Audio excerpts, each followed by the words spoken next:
Alrighty. We are live at this late hour.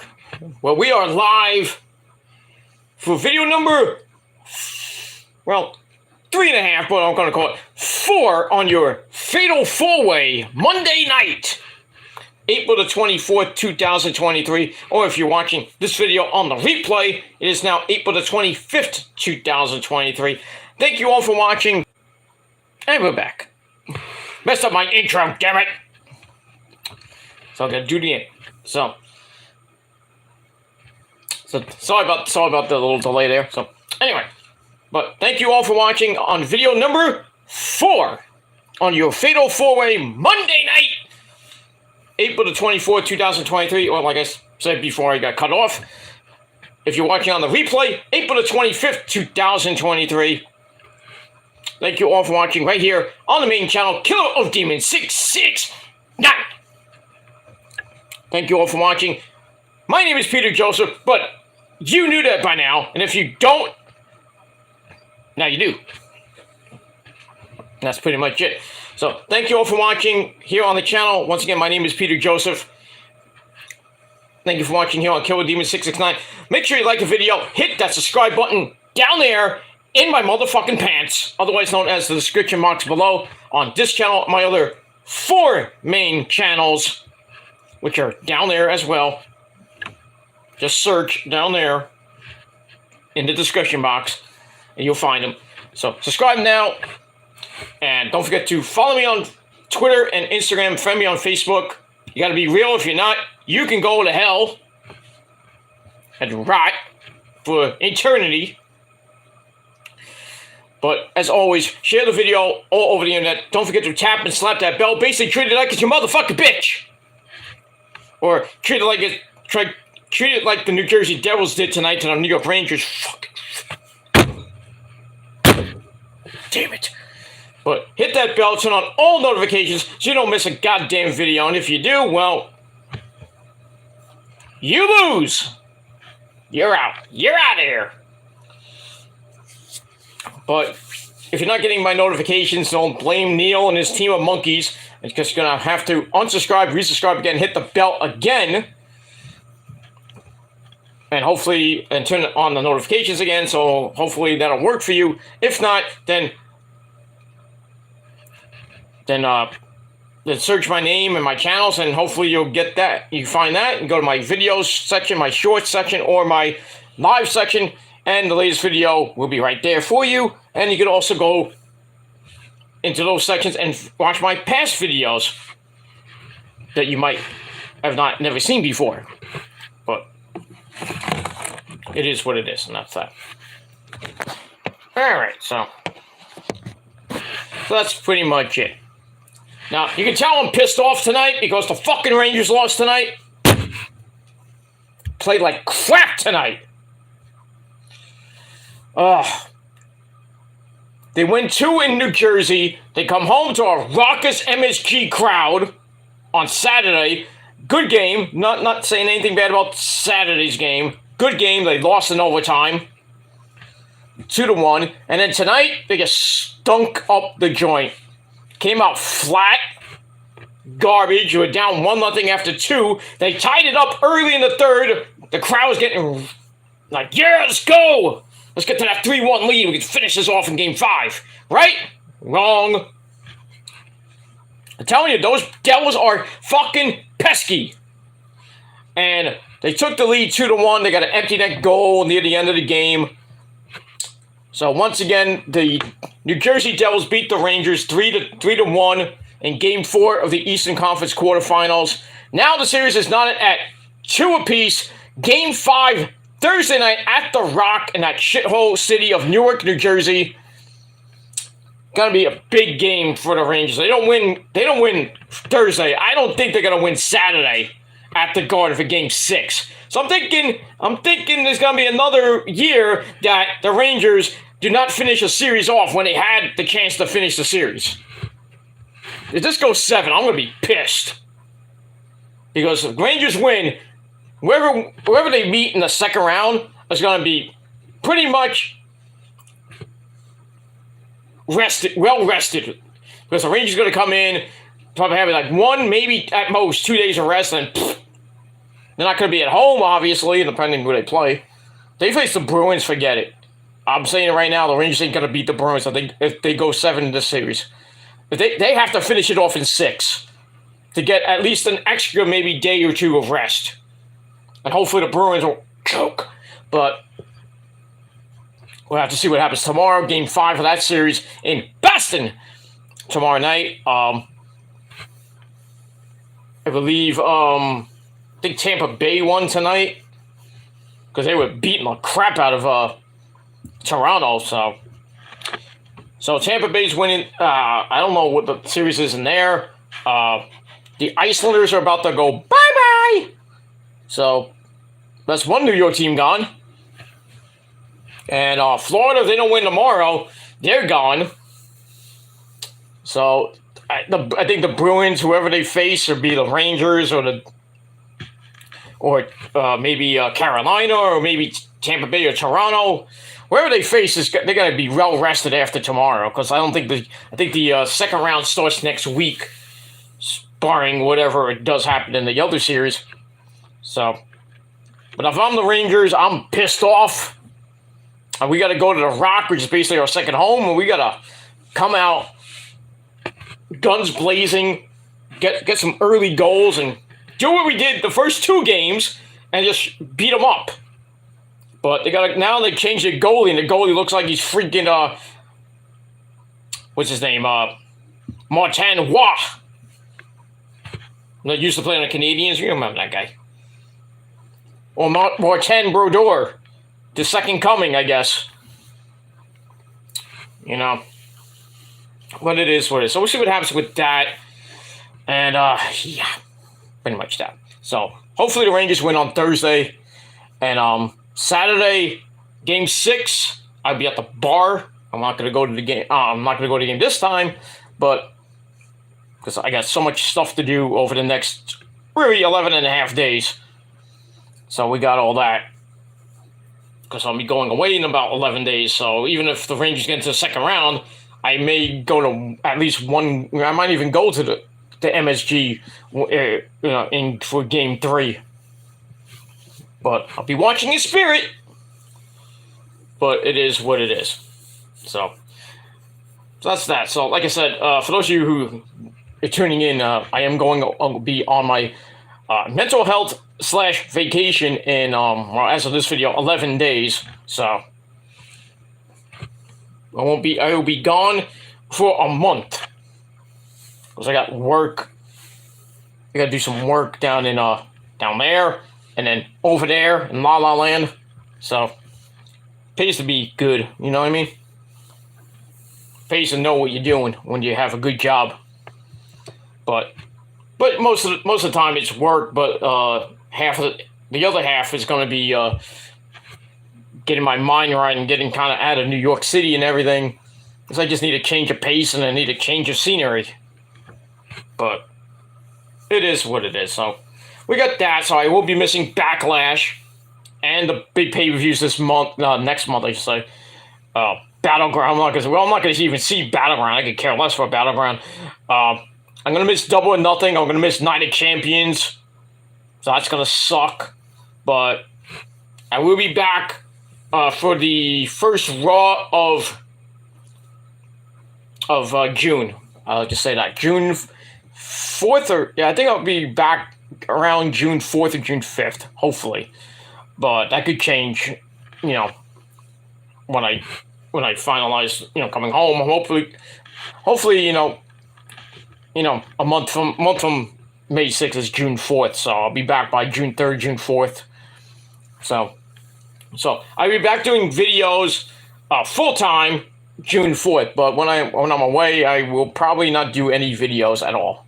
Maybe just some videos here and there. Maybe if I have some free time, because I'll have a lot of free time in during the day. So I might still be around, but it'll be really short videos because I'm gonna be so busy where I am. So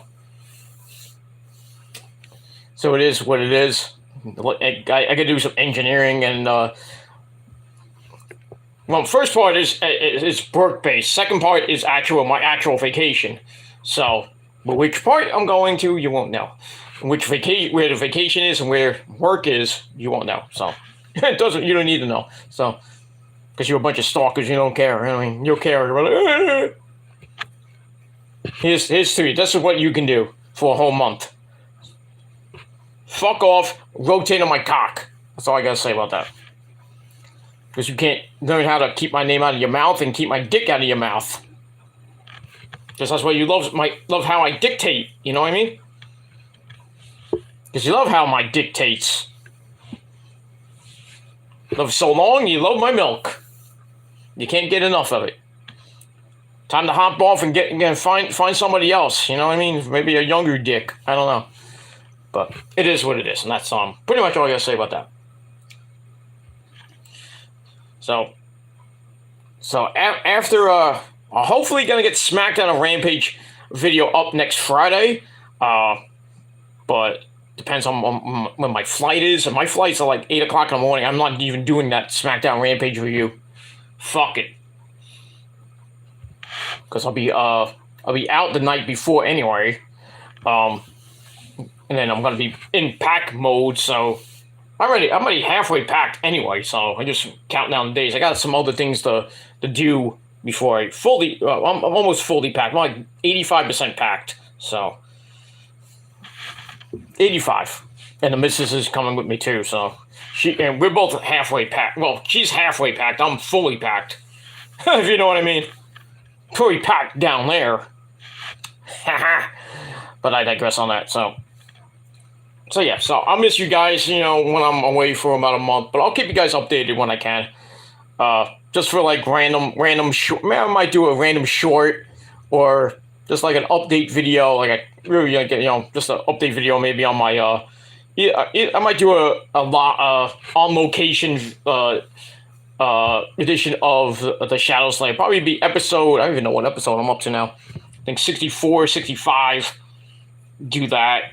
Do like a little mini vlog. Not gonna go too long because, like I said, I'm gonna be really, really, really busy. I'm gonna be in work mode and vacation mode, so can't really go live with videos, or I can't even really do reviews like this. So, but I'll be on Twitter. I'll be floating around on Twitter. Not live tweeting during Raw, obviously, because I will be busy, and but I will still do my my ratings and stuff like that. I'll put that on Twitter, and then maybe I'll put up I might put up a community post like during the end of the week, like on that Saturday. On the Saturdays, I'll probably just put up a community post on my main channel, on this channel, with my results of Raw, SmackDown, Rampage, shit like that. But when we get to Night of Champions, I will put up my prediction. I'll try to do a predictions video for that one, wherever I may be, and for Double or Nothing. So I'll try to get something done while I'm on vacation, but probably won't be doing any videos except for like maybe an update, and that's it. All right, enough about the vacation. We'll talk about that later. Anyway. Yeah, I'm going nuts because my head is pounding right now. So, in any event, so on video number 4 on your Fatal 4-Way Monday, April the 24th, 2023, or if you're watching on the replay, like I said before, April the 25th, 2023, it is time for your late night, Monday night, who gives a fuck Raw review. Alright, so we got that, and check out my other 3 videos I did on the Peter Joseph channel.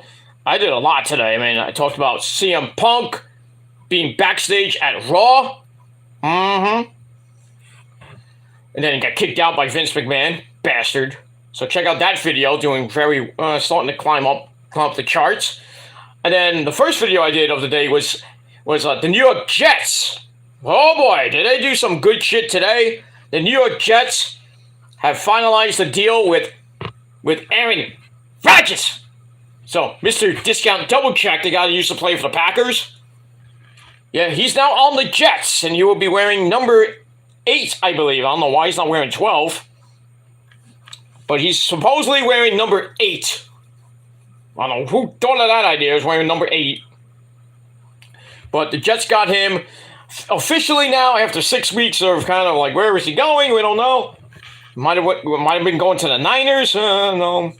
Sadly, we didn't get him. But I don't care. We don't need him. We got Trey Lance coming back, so, well, hopefully. And we got Sam Darnold as a backup. Brock Purdy, I have no idea what they're going to do with if he's even healthy by then. He's saying that he might even play next year with his, his elbow injury and shit. So, might not be a good year for the Niners, but I'm still going to be faithful like I am, like all the other faithful Niner fans are. We're hoping, we're praying that Trey Lance is the future of the Niners franchise besides Brock Purdy, but, I'd rather have Brock Purdy than Sam Darnold as a backup, if you know what I mean. So Sam Darnold could suck my dick and, go fuck himself. He sucked for the Jets, he sucked for the Panthers, probably sucked for the Niners. Or as my good friend Shane Douglas I'm going to say, Shane, get in here! Get in here, Shane. Shane Douglas, ladies and gentlemen, he has something to say to you guys. You sucked then, and you suck now. And if you don't like it, you can suck my ass. Right on, Shane. Tell Francina said hello. Okay? The real Queen of Extreme.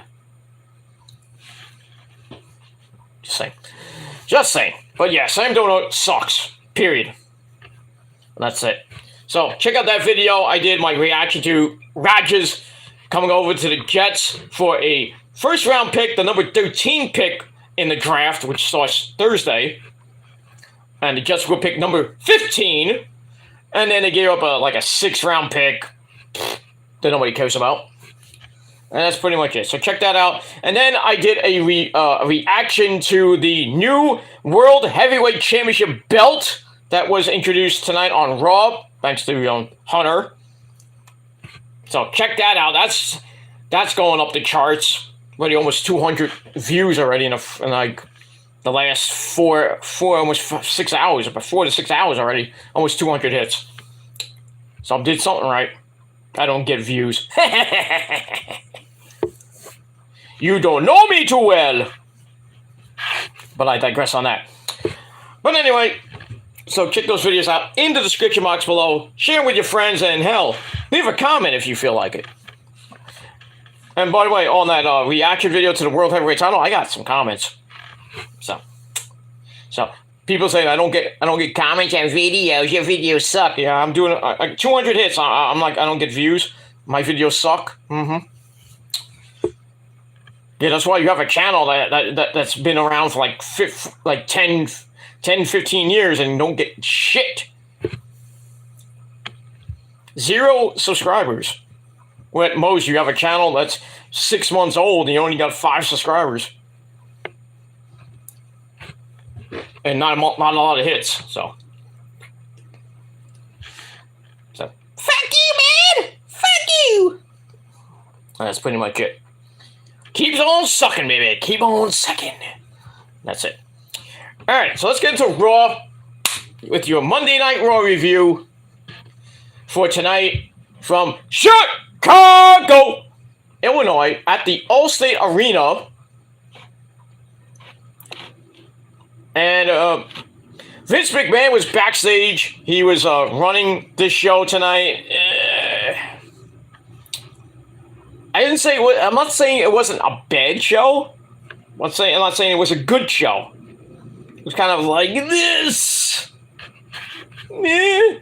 It's a meh show. And as always, we have the commentary team of Kevin Patrick Milov, who doesn't get out of the way when freaking Benito and Damian Priest were running right at him. Patch. Idiots. Should have ran that fucking Kevin Patrick over and knocked him fucking... Oh, I want to knock them out. Get the fuck out of my way, you asshole. Oh, it was Corey Slave. I would have threw him out. I'm like, get out of here. Oh, get out of my way, asshole. I'm trying. Do better. moron. So anyway, Kevin Patrick and Corey Slave on commentary for your 3-hour cure for insomnia. That's Monday Night Raw. So anyway, we start off Monday Night Raw. I wish it was somebody better than this to start off Raw, but we start off with, yeah, Cody Rhodes, Cody MDK, only Cody, you cut a promo that nobody cares about Cody. So yeah, so Cody Rhodes comes out, cuts another boring as fuck promo. Adrenaline in my soul, here's Cody Rhodes with a boring as fuck promo. Yeah! No! You can tell I don't like Cody Rhodes. Not anymore. Not because of Roman. I just don't like his promos. His promos are boring. It's the same fucking shit. Every single time it's like missionary position. Every single night. Ugh. Pretty much. His promos are starting to become like Cena's promos. They're getting repetitive every week. So he comes out in this nice little suit that he probably got from Walmart. It's not at the Men's Warehouse, because when you do go to the Men's Warehouse, that's our sponsor. The Men's Warehouse. You want to get a good suit, you want to get a good tie, you want to get some good pants, you want to look good. You want to go on Monday Night Raw, you want to look good, then go to the Men's Warehouse. That's where Seth Rollins goes. And Seth Rollins will tell you, if you go to the Men's Warehouse, you're going to like the way you look. Him and me can guarantee that. Gotta love sponsors. Gotta love them. But anyway, he comes out, does the same fucking shit every week. You wanna talk about? How about talking about something else besides you saying that? How about cutting an actual promo and not asking us what do we want to talk about it every fucking week? Get to the fucking point. Shut the fuck up. Pretty much, huh? So anyway, he's like, do you want to talk about the draft or you want to talk about something else? Like Brock Lesnar kicking your ass all over Puerto Rico. In front of Issa, too. In front of everybody else in Puerto Rico. So anyway, so he talks about that and how he could end up on Raw or SmackDown. I could care less where you end up.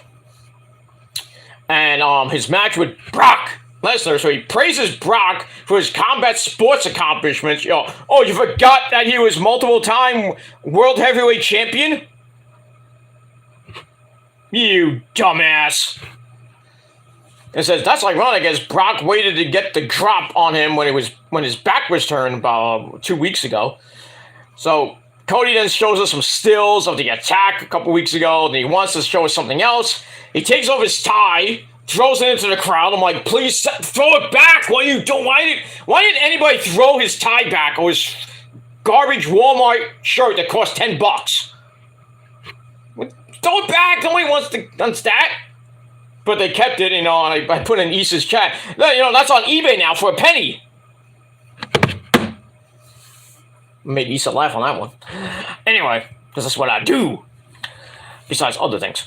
So he takes off his tie, takes off his stupid shirt. Yeah, probably taking off his fucking shirt. He's like, I don't know how to take off my shirt. Throws that in the crowd. Then he shows us his scar from his torn pec. And he reminds us that 1 year ago, it's been 1 year since Hell in a Cell where he worked with the injury. He should have never done that. That's why he was out for 9 months. Because he worked with a torn pec. And then the next night on Raw made it even worse when Seth, really made it hurt. Moron. It wasn't even a good Hell in a Cell match, to be honest with you. Anyway. And he says, I haven't watched that match back. Really? 9 months? In 10 months, you haven't watched that? It's almost been a year. You haven't watched that match back again? I call Flapper! So, got that. So Cody gets all fired up, tells Brock to pick a spot and add another scar. How about one right in the dome? You have no brain. He says Brock hasn't learned anything from the scar, and he didn't do anything. Cody says he didn't do anything that night. Bullshit. Just had a sold-out arena prop him up on their shoulders and carry him to the finish line. He's in so much pain. Aw. Did he thank Chicago? Big thanks to Chicago. Great, you're great. So it's like, shut up, Cody. Get to the point. Shut up already. And then Finn Balor comes out. Thank the Lord for Finn Balor. So he comes out and says, we all have scars, meaning his 14 staples on his fucking head. But that's not why we're here. We're not talking about scars, all that stuff. So Finn knows Cody got screwed against Roman at WrestleMania 39. No, he just lost. He's like, I know how that feels. Yeah, that's right. You do know how that feels. Right back at what pay-per-view was that? Is that the same pay-per-view? I don't remember what pay-per-view it was, but I know Finn supposedly got screwed thanks to the shoddy ring. No, you weren't gonna win anyway, Finn. Shut up. Anyway, so Finn says Cody got screwed because he had no one to watch his back, like he does with Judgment Day, and he knows that's why Cody picked Lesnar to team with, but he trusted the wrong man and needs to be smarter like him. Finn says Cody can't win the match on his own. The fan's like, no, he can do it. So Cody interrupts and thought there was an immense respect here, but he's only thinking about Brock. So whatever you have to say, I don't really care. So you think I'm going to join Judgment Day, or I need Judgment Day to win, you can shove that up your behind. So Finn says Cody and the Judgment Day will be unstoppable, and we all know it. Probably go with that. So Finn says Cody made a mistake at Mania, so he shouldn't make one at Backlash. So it goes on praising his stablemates, and then we get a "You suck" chant from the idiots in the crowd. Cody can't hear what Finn said because of the chant, and he says he won't be joining Judgment Day, so I respectfully decline. So Finn says that's a real pity and a real shame because you're either with the Judgment Day or against them. Kind of playing with the Nexus, huh? You're the Nexus or you're against us. Remember that? So Finn says, watch your back because someday I'm going to slap the bleach out of your head. Ooh. Slap the dust out of his face. Get stardust. So Cody smiles. Finn goes to leave. And then Cody brings up how he wasn't medically cleared to compete tonight. But now as of 3 hours ago, he was medically cleared. So he says, I can't think of a better message to send Brock than to kick your ass tonight. So Finn's like a little bit shocked. I'm like, ooh. So later on, we got Cody versus Finn Balor. Might be a good match. Might slap. We'll see that. That's what that. So I gave the first segment 3 out of 5 stars. And we're off and running on Monday Night Raw. And there we go there. All right, so then Kevin Patrick Milev and Corey Slave hyped the rest of the card. We're going to see Rey Mysterio, booyaka booyaka, against Papa Priest, Damian Priest. We have The Game, Triple H, with a big announcement, which I already kind of gave away. We all knew that was going to happen. And some other stuff happening on the show. And then Kevin Patrick says the All-Star Arena is sold out. I wonder why. Because a certain guy named Phil Brooks was backstage and he thought that was going to be on the show. Wrong. Anyways, they say the announcement made by Triple H will rock the foundation of the WWE. Yeah, right. A new belt is going to rock the foundation of the WWE. Right. Okay. That didn't rock anything. Rocked me to sleep, pretty much. Because that belt looks fucking hideous. I'll get to that in a minute. But we move on. Alright, so like I said, 3 out of 5 stars for that. Alright, then we go to our first official match of the evening. This should have started the show, not Cody. But we have the Bloodline. Put up your ones, motherfuckers, because the Bloodline are the ones, and you're a bunch of fucking number 2s. So, we had the Usos and the Enforcer Solo Sikoa with that beaten down freaking Black Towel. It's more airtime and TV time than the Cody Rhodes and Wheeler Yuta promo combined. It's true. Anyway, they're taking on the LWO, the Latino World Order of Santos Escobar and Joaquin Wild and Raul Mendoza. No sign of Selena Vega. Sucks. And Ray will be in the main event later on. So I was like, yep, here comes the LWO. Here comes another loss for the loser World Order. Pretty much, because they haven't won since being formed after WrestleMania. Well, before WrestleMania, I should say. They haven't won a goddamn match. Well, we'll get to that. They finally did something, but we'll get to that in a minute. Alright, so the LWO came out with new theme music that pays homage to Eddie Guerrero ese, Latino Heat. What do you think of the LWO there, Eddie? You think they're better than the LWO you formed in WCW? No way, pero no le ese. This LWO is made by that pendejo Rey Mysterio ese, pero. Yeah, I know, he made them, with Santos and the rest of Legado and, the hot Selena Vega, blah, blah, blah. Not like how you had the LWO there, Eddie, with, Ciclope and all the other Latino guys, La Parca and, all the other guys, Yeah, we were really good. Yeah, you wanted a raise because Bischoff wasn't going to pay you guys, and you all left. Yeah, Eddie Bischoff's a piece of crap, ese pero. Yeah, he almost died, by the way, a couple of days ago. Oh, I'm sorry to hear that, ese. But, it is what it is. But the LWO, your version, is way better than Ray's version. That's right, because Ray is a pendejo. He's a stupido. He's a stupido. Exactly. He's a deadbeat dad, too. You're a better father to Dom than he is. Was Dominic my son? Did you see his mullet? He looks like me. I had the genes ese and the Latino heat when I gave it to Vicky Guerrero ese, pero. I don't want to know. I don't want to know because you probably could have had great children with China. Oh, mamacita, Latino heat. I gave her Latino heat last night, my friend. Oh, I don't want to know. I just don't want to know. Did you wrap up that burrito, by the way? Oh, of course. What, you think I'm stupid? Well, you think I'm a pendejo and gringo? No, I never said that. I just want you to be nice to Joni. Mamacita, Give that Latino heat for me, Okay. Good man, Eddie. You're a good man. Hall of Famer. There you go. There you go. Eddie Guerrero thinks the LWO a bunch of pendejos. Gringos. Guapos. Whatever you want to call them. That's not being racist, that's just being real. And I can say that because I have a Mexican girlfriend, so. But anyway, the Loser World Order come out with new music. Blah, blah, blah. Alright, so we start off with Joaquin Wild and Jey Uso to start.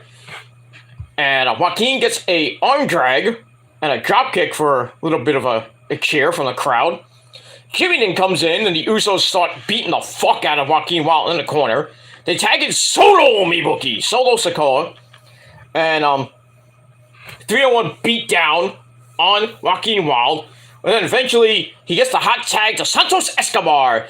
And then Raul Mendoza come back in with double drop kicks to the Usos. Then Joaquin Wild and Raul Mendoza hit flippy dibbity doos on the Usos on the floor. And then Santos, not to be outdone, hits a suicide dive to the opposite side of the ring, sending Solo into the announce table. Did not hit Corey Graves or Kevin Patrick. Damn! I want to take their job. God damn it. Anyway, if you want me to do better commentary than Corey Graves and Kevin Patrick, then tweet and DM Mr. Paul Levesque and Nick Khan. Tell me that a guy from New York does better commentary than them. They'll listen, hopefully. Hey, if Paul Levesque can listen to Issa and give her a pay-per-view in Puerto Rico, Triple H will listen to me. Hopefully. If not, I'm gonna take Stephanie. No. Hi, Steph. But anyway. So, yeah. DM Triple H and tell him, you have two guys that want to do commentary together. That's Joe Cronin and me. Fuck JD.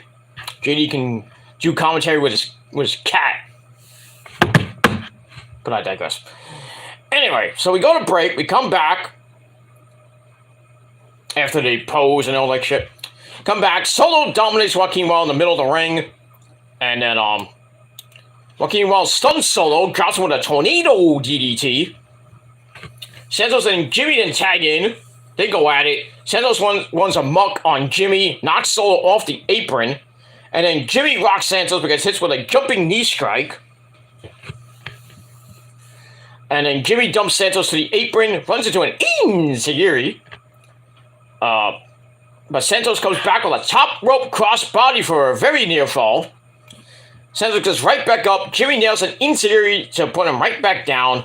And then Raul Mendoza flies in, takes Jimmy down, goes for a big Phoenix splash from the top, but Jay flies in to break it up just in the nick of time. And then Santos sends Jay to the floor, works him over. Jay sends him into the ring post, face first. Ow! And then Joaquin Wild pulls Jay back to the floor. Solo then attacks and sends Wild into the edge of the apron. Ow. And then Raul Mendoza is basically left for dead as he rocks Jimmy with not one but two enziguris, dropping him in the corner. Goes to the top. Solo distracts the referee. And then Jay distracts the referee again from the other side of the other apron. Well, it's, I think the same area. But anyway, which allows Solo to hit Cruz in midair with the Samoan spike. That was nasty. That was sick. And then the Usos hit the 1D on Raul Mendoza. Jay gets the cover. 1, 2, 3. Once again, what can I say? The Bloodline get the win again. Because, as like I said, we the ones, and you're a bunch of number twos. So the Bloodline is gaining a lot of more momentum again. The Usos are getting back on track. Solo is kicking everybody's ass, basically. And that's it. So I gave the match 3 out of 5 stars. And we'll see what happens with that. After the match, the Bloodline cut a promo. And Jay gets the mic, says the longest reigning tag team champions had one bad night at WrestleMania 39 and lost their 622-day reign as champs. They let the Bloodline and the Tribal Chief down one time, but guess what? And then Jimmy gets on the mic because they will win back the undisputed WWE tag team belts on Friday's SmackDown, which is the first night of the draft, for the 9th time, and they are dedicating the victory to the Tribal Chief. I don't know about dedicating anything to the Tribal Chief there, sir. But, I mean, we'll see. So they drop the mic, and then they all leave. For now. And that's pretty much it. So we'll see what happens on Friday with the Usos getting their rematch against Kevin Owens and Sami Zayn Steenerico. And we'll see what happens with that. We move on. Alright, after that, we go to Kathy Kelly, looking pretty damn nice, backstage with the Raw Women's Champion, Bianca Belair. She's Bianca Belair. She plays with her hair. That's actually her hair. She's Bianca Belair, the EST of WWE. Talks about her match coming up for the Raw Women's Championship against my third wife and the beautiful, vivacious Io Sky. That was now announced, so that's match number 6 on the card if you've been following along. For Backlash, that's now official. So, Bianca says she's excited as Io has proven she's a worthy competitor. Yeah, because everybody else sucked, right? Yeah, exactly. But as she said before, I stayed ready so I don't, and then she looks away, and here comes Damage Control. Io, looking hot as always, and then you got Bailey, don't give me a hug, but you're annoying. Bailey comes in with the beautiful Dakota Kai. And Bailey starts taunting Bianca and goes on about how she can't hang with a competitor like Io. That's kind of true. So Io then interrupts and starts yelling at her in Japanese. And I know exactly what she said. She's like, "You may be champion now, but I kick your ass later. Can we have sushi?" No, she didn't say that. But anyway, I understood what she said. So Bailey says Io wants to fight Bianca tonight. So Byung's like, oh, I'm down. But then Bae's like, nah, you're not gonna fight her one-on-one. We're gonna fight you, and you can find 2 other idiots to team up with you. And Io the entire time is like this. You that EST bitch. Like Io wants to kill somebody when she looks at you. But she looks at me. You know, I mean, my dick gets a little. I get a little scared because I know I'm in for a rough night, if you know what I mean. Because when she goes to town on my dick, just forget it. Just forget it. You think her? You know who goes to town on my my dick? Forget it. Forget it. Io and Kairi and Asuka and Mina Satomura. Forget it. By the way, Mina Sakamura, whatever her last name is, I can't even pronounce her last name. But yeah, Mina won the I forgot what belt it is in Stardom, but she won the belt from I forget who it was, but she got the belt, so she's back with a belt, which is nice. She finally got that belt that she's been looking for. That was nice, and then Mercedes Moné somehow lost to Miyu. So she lost the IWGP Championship to Miyu. Not Miyu Yamashita, that's somebody else. So she lost the belt to Miyu. So basically she jobbed to her. And she held the belt for basically a little over 2.5, almost 3 months. And then after the match, she signs an extension with New Japan. But she's going to be at the next New Japan show called Resurgence in May. I think it's May the 21st, I believe. Or the 20th or 21st. It's in LA. I don't remember who she's fighting, but we got that. And then Julia lost the Best of Stardom, the world title of Stardom. She lost that belt. So Cosmic Venus, or Club Venus, lost all the belts. Not all the belts, but Julia's not even in it, what am I saying? But Mina got back the belt for Cosmic Venus, or Club Venus, whatever you want to call them. I still call them the Cosmic Angels 2.0. So that was good, but the Stardom pay-per-view, or whatever, I think it was a Stardom pay-per-view, was pretty damn good. Mercedes and Miyu was pretty good. A pretty good match. And Julia losing the belt to, I forget who it was. I think it was Tom Nakano, I think it was. It was a pretty decent match, so it is what it is, but people want Mina to come over to the States, yeah, not coming to WWE. I think all those Stardom chicks, like Saray, you remember where Saray came from? Saray came from Stardom. Really Joshi, but what did they do with her? Nothing. She came out red hot. It was like, oh, she's gonna be great in NXT, right? Wrong. They turned her into this stupid little schoolgirl gimmick, which was pointless. And then they did nothing with her. Then she leaves and goes back to Japan. Now she's a star again in Japan. It feels like every person that comes from Japan, they just don't care about. I mean, Shinsuke came in red hot, won the NXT title. Not once, but twice. And then he goes up to the main roster, big freaking debut.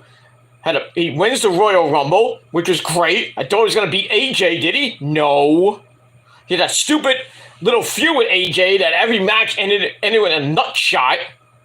Then when he finally said, oh, we can't use the nut shot anymore, we're going to go no DQ, he loses the goddamn match.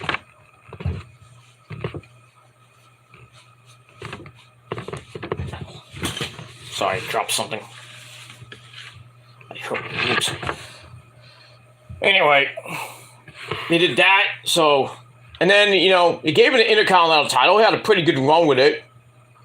Then, he had the tag titles with Cesaro, which I thought was great. I don't remember how long they held that belts. I think it was almost a year. He was up and down for a while and then kind of forgotten. And then he finally comes back after, being gone for about 4 months with I think he had an injury. And he comes back. Now he's thrust into a feud with Killer Cross. That, I mean, it won't hurt Shinsuke if he loses the feud to Killer Cross, but I think if Killer Cross loses, where's he go from here? I think Killer Cross needs to win this feud, not Shinsuke. Shinsuke will be okay, but they're building up Shinsuke to possibly face Walter for the Intercontinental title. I still think Ilya Dragunov is going to beat him when he gets drafted on Friday night, or maybe on Monday night. But we'll see what happens with that. And then you look at Asuka. She was red hot when she came in as Kana. She wins the NXT title. 520, I think it was 522 days as champ. She loses the fucking Charlotte Flair at WrestleMania 32, which made no sense to me. She's undefeated for over 900 and some odd days, and she loses to Charlotte, which pissed me off. And then she was up and down, like Shinsuke was. She wins the Royal Rumble. Did she win the title? No. Because she's 0-6 at WrestleMania, which sucks. They give her the belts with Kairi. Not once, but twice. That's another person they messed up. Kairi. She wins the NXT title twice, and then she comes up to the main roster, gets with Asuka. It was great, and then they put Paige as their manager, which I thought was kind of weird. They make them the Kabuki Warriors, and then she gets hurt not once but twice by that idiot Jax. And then she left the WWE to go back to Japan. She wins the IWGP Heavyweight Championship, and she holds it for like a month or two until Mercedes Moné beats her, and now I think she has a belt again. I just saw her with a belt. I don't know what belt it is, but really, Kairi should be doing better in Japan. She kind of is, but and then you got Io, who right now is, she's going for the Raw Women's Championship. Is she gonna win? I highly doubt it, because she's gonna lose thanks to Bayley, and then Bayley and Io are gonna have a monotonous, boring fucking feud. That it's gonna break up Damage Control anyway, because I think all of them they're gonna split up during the draft. I would have Io and Asuka on SmackDown going against Rhea Ripley. I'd love to see another Io Rhea Ripley match. I would like to see that. And I'd like to see Asuka, Dark Asuka go against Rhea Ripley. She's gonna win? Probably not, but it'd be nice to see. At least they do something with Asuka. They're gonna do something with Io as a singles competitor. But they're gonna put her as a face star. I think she's a better heel than a face. But she's always been a heel. Even in her time in Japan, when she was facing off in those death matches and shit. Oh yeah, Io has done death matches, if you haven't followed her career. She took a barbed wire exploding bat to the face, and then the stomach. Almost freaking got burned on one of them. And then she was in the Black Lotus tribe in Lucha Underground. If you all forget that. Most of you do. But it is what it is. But at least they're not really kind of ruining Io. They're just Damage Control just run its course. So I just hope now that she's going to be a singles competitor, hopefully on SmackDown, she get more opportunities and just go on a humongous singles run. Not going to beat Rhea, I don't think, but really they needed somebody to beat Rhea. So why not beat Asuka? Why not be almost like Kairi? Why not be Io? You think it's Charlotte Flair? No, Charlotte's going to Raw to face off against Bianca. And probably will win the belt for the 15th time, and then lose it to who? I don't know. Probably Becky. But we'll see.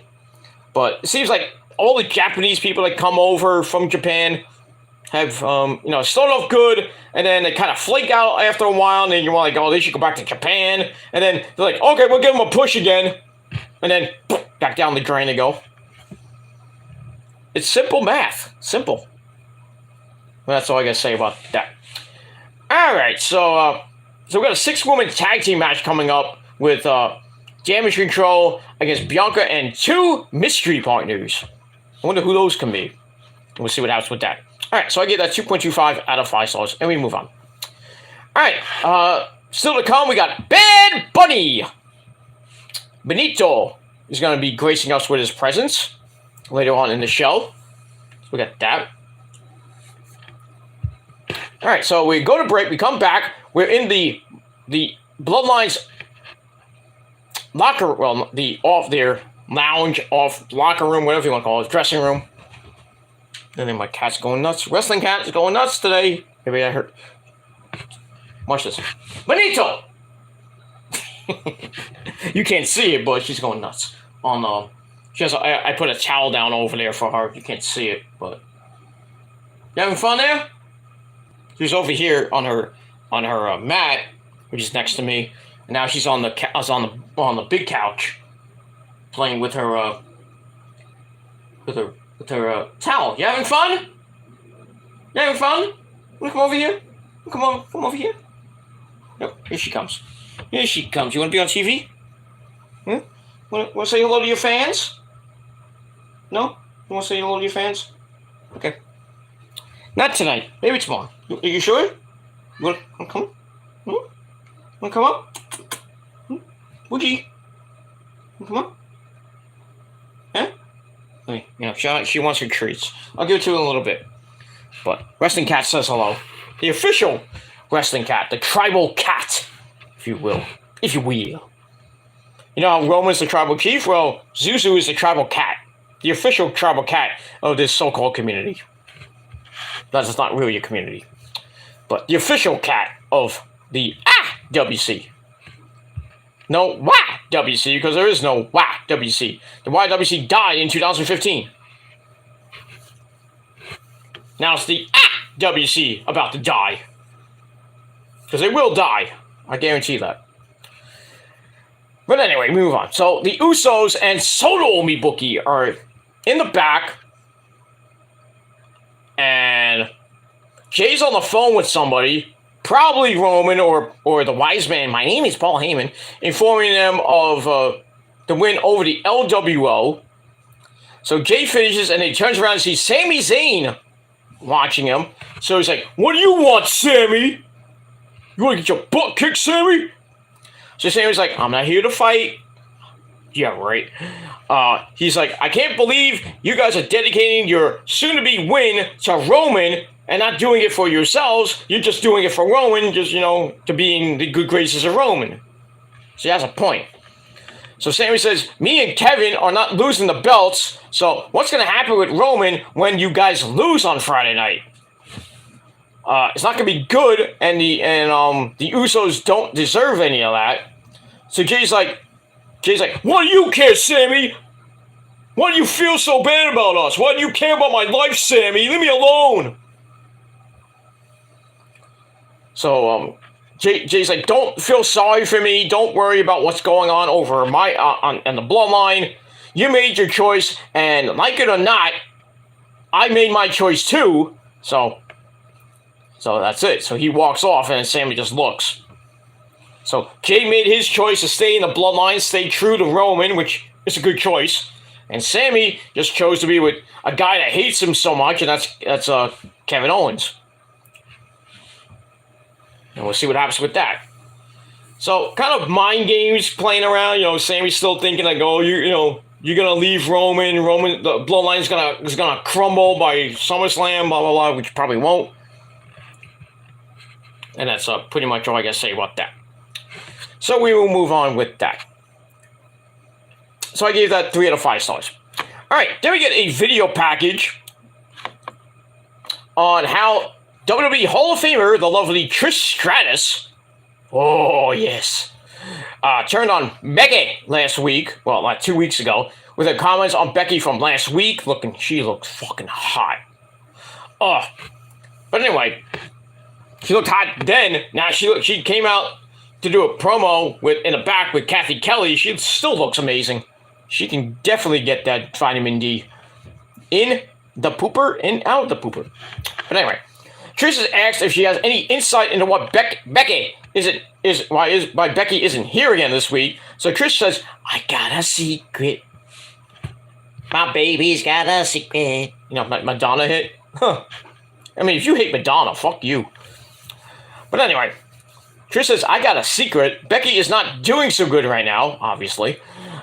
She previously confided in Trish and said she was having a hard time being at the top of the women's division while also being the man and being the mom at once. You know, it's hard to be the man and the mom at the same time when, you know, Seth's on the road.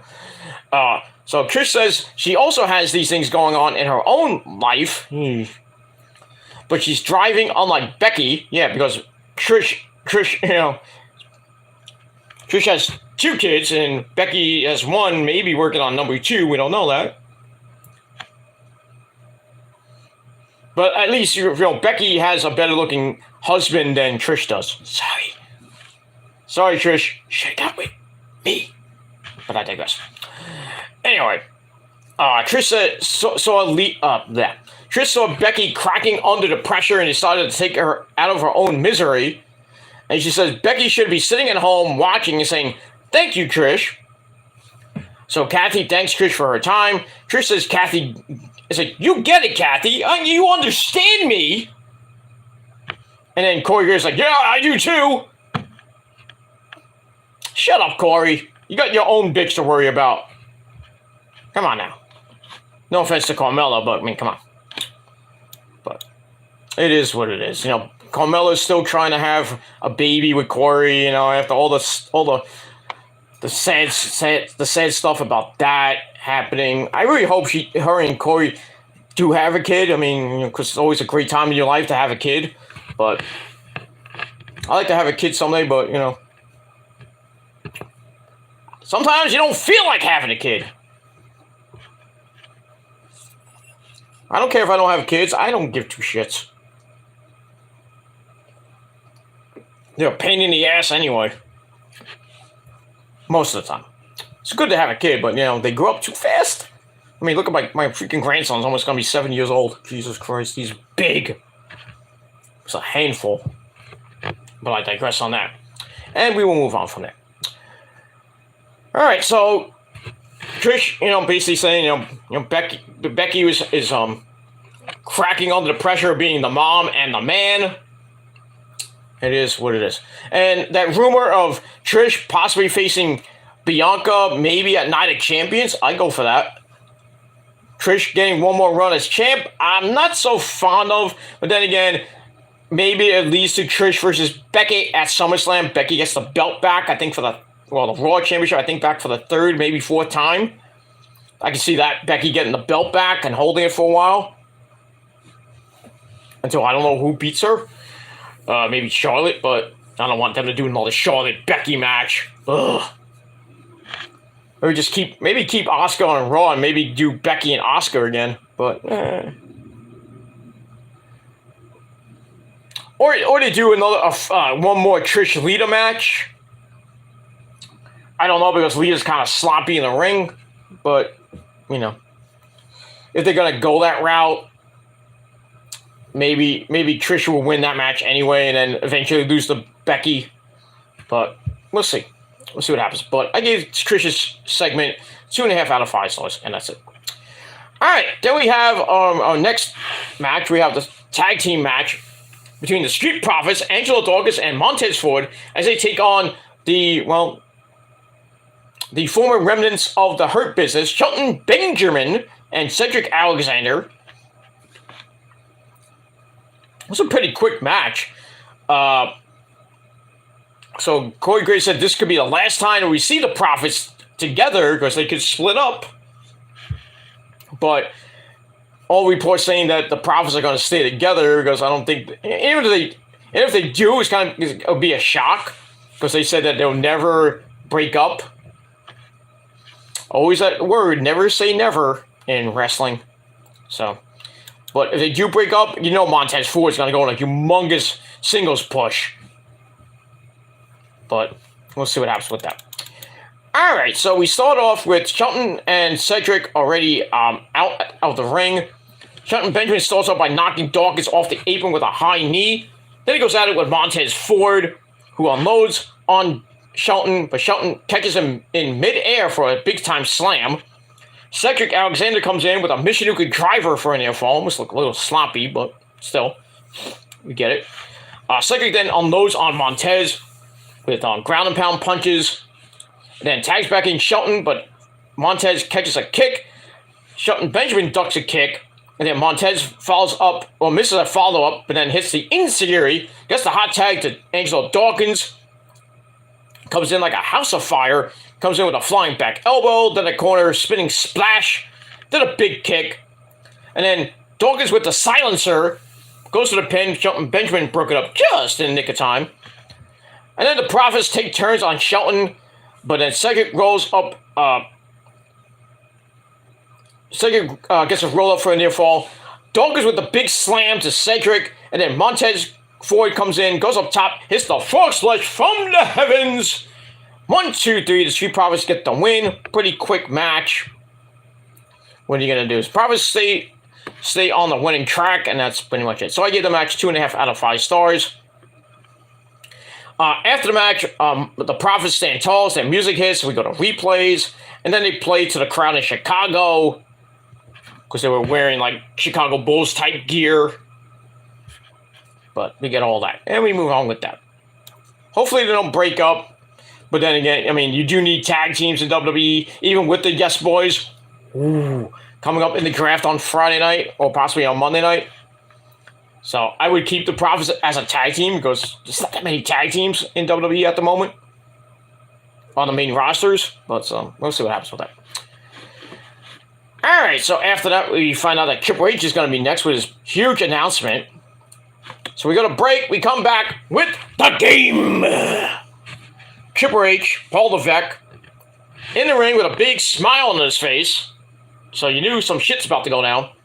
So he says, as a WWE superstar, he had the incredible privilege of competing in front of fans, sitting in the ring at WrestleMania 22 to defend the title against one of the all-time greats, the GOAT himself, John Cena.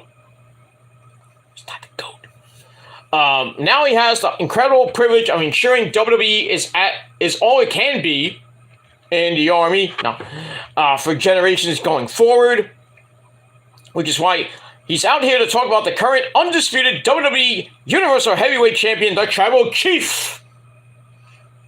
Let's acknowledge the Chief. So put up your ones. Once again, the Tribal Chief, Roman Reigns, and the fans boo. You sons of bitches, marks. You're all marks for booing Roman. Fuck you.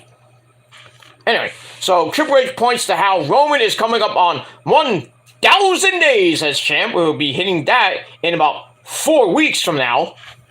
4 weeks, as of Saturday, 4 weeks. So getting close to, 960, 970 area. I don't know the official number right now. I think it's 960 something. But anyway, he calls the milestone incredible and unheard of in the modern era. Because nobody will match that in the modern era, I tell you that right now. Then he comments on how Roman has retained over some of the best, and after being in the business for 30 years, I can't think of any man who can hang in the ring with Roman. Nobody can. Because nobody's going to beat Roman at this point.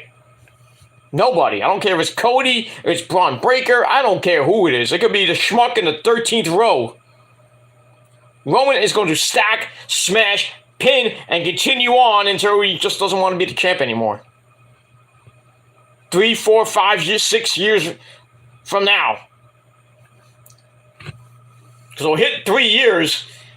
Hopefully it'll go past 3 years, but we shall see. So he says Roman is that damn good. He'll page out of his own book. So Triple H says, in these 1,000 days, Roman did something very smart, and that is negotiate himself into a position where he doesn't have to defend the title that frequently. The fans don't like that, marks. So Triple H doesn't blame Roman, and while that is great for Roman, it's not great for the WWE as a company, and he says the fans deserve more. The fans need more than that, which is why he previously said the WWE draft will change the WWE at its very core.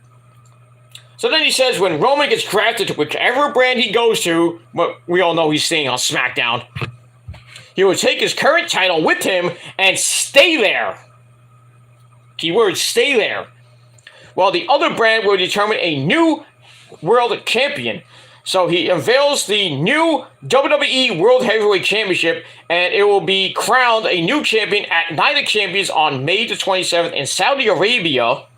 Now, I don't know if it's going to be a tournament or it's going to be matches to determine it. I don't know. I guess we'll find out after Backlash, or after the draft, obviously. So probably the May 1st Raw, or maybe the Cinco de Mayo episode of SmackDown, we'll find out we might find out, but I think May 8th, the Raw after Backlash, we'll find out who's going to be going for the WWE World Heavyweight Championship. And they might do a mini tournament, like it's going to be like 3 weeks away, so they'll probably do a mini tournament with like maybe 6 guys, so maybe 8 at most.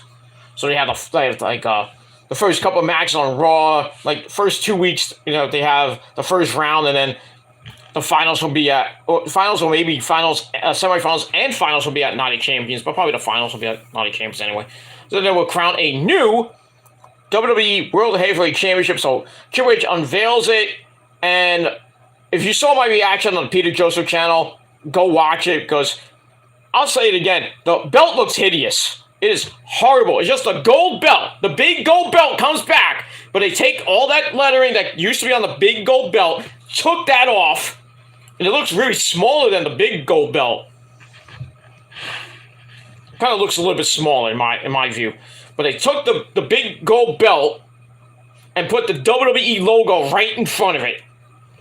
Looks disgusting. People say, "Oh, I like it. It's great." Okay, that's your opinion, but my opinion matters way more than yours. But it doesn't even look good. And there's people on YouTube saying that the belt looks hideous. Even my good buddy Mount Gooley, Mount Gooley said it looked like crap. I mean, other people I know, Will Rally said it looks great. I'm not going to argue with him, but I mean, if you like it, that's your opinion. My opinion, it looks like crap. It's just a big gold belt with a WWE logo in front of it. It's disgusting. It is basically Cody's belt. Most likely, Cody is going to win a belt. Because they're going to have to, if you want your inaugural champion, I would really give it to a face. So it has to be Cody, if not Seth Rollins. So if they want Cody to finish his story and go to SummerSlam and beat Roman for the Universal Championship, which will probably be split up. There's an announcement that belt's going to be split up. I don't care, because Roman will still be a 900-some-odd day champ. Don't matter if he gets rid of that WWE title. And there's rumors of the Winged Eagle title coming back for Roman. So Roman will get his belt, Cody will get his belt, and hopefully they don't unite those belts. We don't need another one of those double champion type deals, but Roman should be a triple champion. He should definitely go after that belt. He's like, "Hey, I'm the champion of the universe. I'm going to be champion of the world. I'll have 3 belts instead of 2. Why not?" Should have been Roman's belt to begin with, but I digress. So he unveils that and says that the championship will be crowned at Night of Champions on May the 27th in Saudi Arabia. So it's basically, like I said, it's the big gold belt with the WWE logo on it, which is dumb. It disgraces all those great world champions that held the big gold belt, like Flair, Sting, Luger, Edge, Undertaker, Cena, Randy Orton, Triple H. This is a disgrace, a big slap in the face to all of those people that held that belt. I don't like it. I think they should redesign it. Make it look actually better, or just bring back the original gold belt that they did back in the Ruthless Aggression era, when Bishop brought it back and gave it to Triple H. I just do not like the look of this belt. I'm sorry. If you don't like it, learn to live with it, like Ric Flair said. But we'll see what happens with that. But as far as people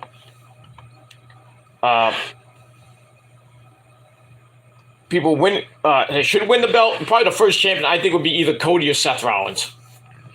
I'd probably give it to Seth Rollins more than Cody, but I mean, we'll see.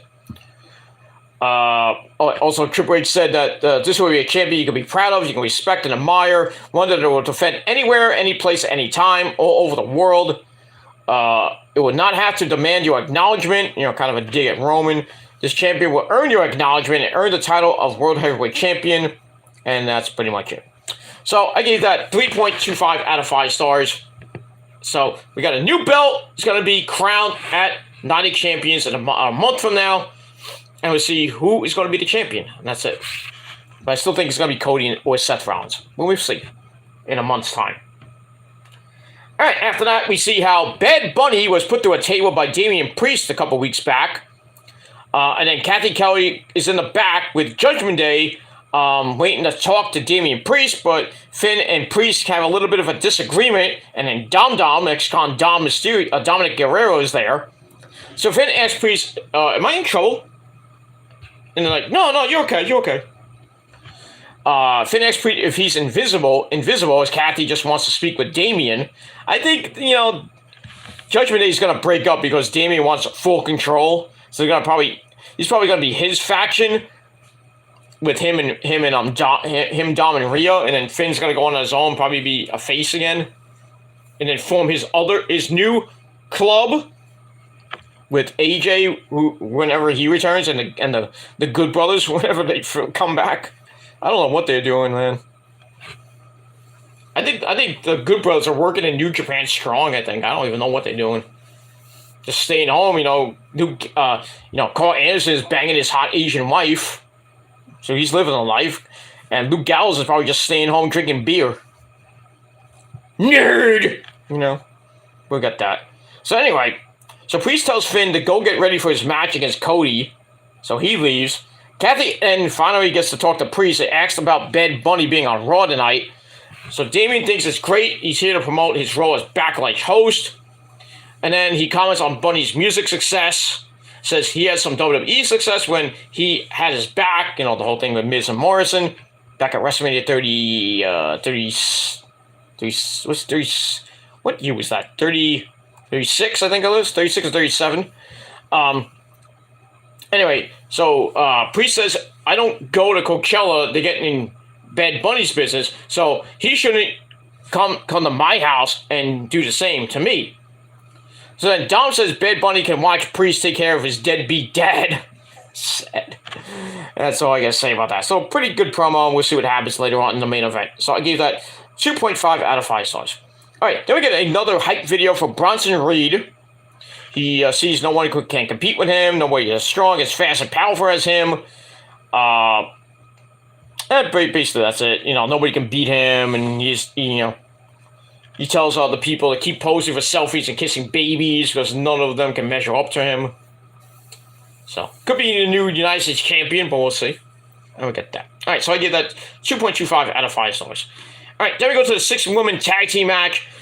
Damage Control, Bayley, Io, and Dakota Kai taking on Bianca Belair and 2 mystery partners who were Liv Morgan and Raquel Rodriguez, the women's tag team champions. So kind of nice to look that up. Liv and Raquel. So it was a pretty good match. Starts off with before we get to the match, we go backstage where the Usos and Solo are. Jimmy's hyping them up for Friday's title shot. Says it's going to be a super kick party. Oh, is that a dig at the Bucks? I don't know if Matt and Nick Jackson are going to be happy with that. There's only one team that can deliver a super kick party, and that's the Bucks. By the way, great episode of BTE today. Talking about Takeshita. We'll see what happens on Wednesday night with him and Kenny teaming up against the Butcher and the Blade. Should be fun. Alright, so Jay's in deep thought. Deep thoughts with Jay Uso. I'm Jack Handy. No. Jimmy's like, what's wrong there, Us? Jay asks, what's going to happen to them if we lose? He says, I ran into Sammy in the hall. Jimmy's like, you stupid idiot, you motherfucker. Why did you talk to Sammy? You know he's trying to play mind games with you, you idiot. So Jay tells him to think about just what happens if they don't win. It won't be good. So Jimmy's still fired up, saying they're going to win the belts for the tribal chief. And then he storms off as Solo kind of like plays peacekeeper. So the mind games begin with Sammy and Jay, but then Jimmy's going to get involved in a little bit, and I'll get to that in a minute. All right, so we get to the match. And it starts out with Bianca and Io, which is nice. Bianca overpowers her early on, but then Io does some cartwheels and kind of one-ups Bianca, but then Bianca with a drop kick and then a kip up, and she's like, "Oh, look what I did! I'm more powerful than you." And you shut up, bitch. Oh, just because you can do flippy dippity doos, Io can't either. But I digress. So Dakota Kai comes in and Bianca counters with a long as fuck vertical suplex. Took a long time to get down. And then Raquel Rodriguez tags in. And they go to the corner. Liv Morgan comes in for a double team on Dakota, and Raquel uses Liv as a weapon. And then Bayley, don't give me a hug, runs in, but she also gets the corner double team. Liv goes up top to Raquel's shoulders and splashes over her on the Bayley and Dakota Kai for a near fall on Dakota Kai. And then Liv stays on Dakota for a while, stops her from clawing away. Dakota makes it to the floor, leaving Liv stuck on the bottom rope, which allowed Io to hit her with the drive-by. I wonder who told her that. The Tribal Chief did that. As we go to break, we come back. Dakota beats down Liv with some forearms. Io comes in and smashes Liv in the corner, hits the running double knees in the corner, goes to the cover. Liv kicks out at 2, and then Io starts ground and pound Liv, starts yelling at her in Japanese. I knew exactly what she said. She's like, "Stay down, bitch! Bitch!" And then the fans start rallying for Liv. She fights up and out of a submission hold. Io slams her to the mat and then knocks Raquel off the ring apron, kind of pissing her off. Io then stomps her and then tags in Dakota for a double team. Liv fights them both off and sends Io to the floor, then flattens Dakota, and then gets the hot tag to Bianca Belair. Jumps for the tag. Io then runs her over, yanks Bianca off the apron, sends her into the ring steps. But Liv comes back with a backstabber to Dakota from out of nowhere. But she still has nobody to tag. I said Bianca got the tag. She didn't get the tag. She was going for the tag. But Io stopped it. So Liv has nobody to tag. Raquel finally tags in with a hot tag, as does Bayley. Raquel runs her over, knocks Io off the apron. Excuse me. And she goes nuts on Bayley, hits a big fallaway slam, then the corkscrew Vader bomb splash for a near fall. It's like as Dakota ran in to make the save on Bayley. Raquel then launches Dakota to the floor, and she landed hard. Ow. Alright, so all three babyfaces are in the ring. Raquel powerbombs Liv out of the ring onto Dakota and Bayley. Io with a big top rope missile dropkick to Raquel to send her out of the ring. But Bianca comes in, goes for the KOD. Io blocked it, and then sent into the ring post. Bayley then runs in, but Bianca ducks her and hits the KOD in the middle of the ring. 1, 2, 3. I thought Io was the legal woman, but I could be wrong. But in any case, Bianca, Liv, and Raquel get the win right in front of Io, which pissed her off. He's like, "Oh, you!" Starts yelling at her in Japanese even more. He is pissed. So, but Bianca, Liv, and Raquel get the win. Match gave 2.25 out of 5 stars, and Jericho has to regroup at ringside, and Io starts yelling at Bianca in Japanese. Oh, she is pissed. Beach! That's all I gotta say about that. So we'll see what happens next week on the program with Bianca and Io. That's it. Alright, then we see a video with Bronson Reed attacking Bobby Lashley and Theory last week during their match, costing Bobby the match and beating him down. Alright, after that, we go back to the ring. Austin Theory comes out. Kevin Patrick promotes Theory's triple threat match, defending against Bronson Reed and Bobby Lashley at Backlash. So we go to break, we come back, Theory's in the ring. He welcomes us to Austin Theory Live, ATL, and the fans don't like that. He says, this is the true experience, just ask Bronson and Bobby, who both want a piece of him. Goes on about where is his respect. He points to the new WWE World Heavyweight title on display, says Triple H should be putting it around his waist because he already deserves it. But instead he has to compete in a triple threat where he doesn't even have to be pinned to lose the belt. So Theory says, I'm the guy who pinned John Cena at WrestleMania. Yes, you did. And the fans like, you tapped out. Theory disagrees, insults the fans even more. And then Bobby Lashley comes out. And he's all smiles. He walks out, kicks out the new belt. Not that he's going to win it. There's probably going to be some type of tournament that he might be in, but he's not going to win, obviously. Lashley says his only problem with Theory is that Theory's holding his belt. So Lashley asks, when are you going to start stepping up and accepting all challenges, I should say, and challengers, not running away like a little bitch. And he tells Theory that you're young, you're tough, so what is it? Are you lazy or are you just scared?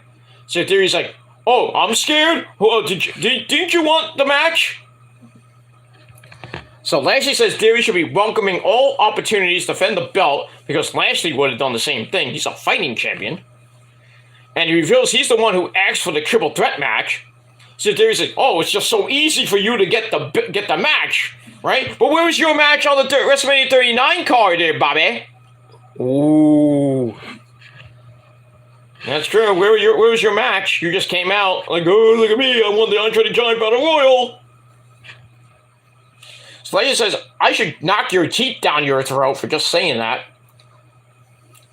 So Theory's like, oh yeah, you want to do it? Let's go.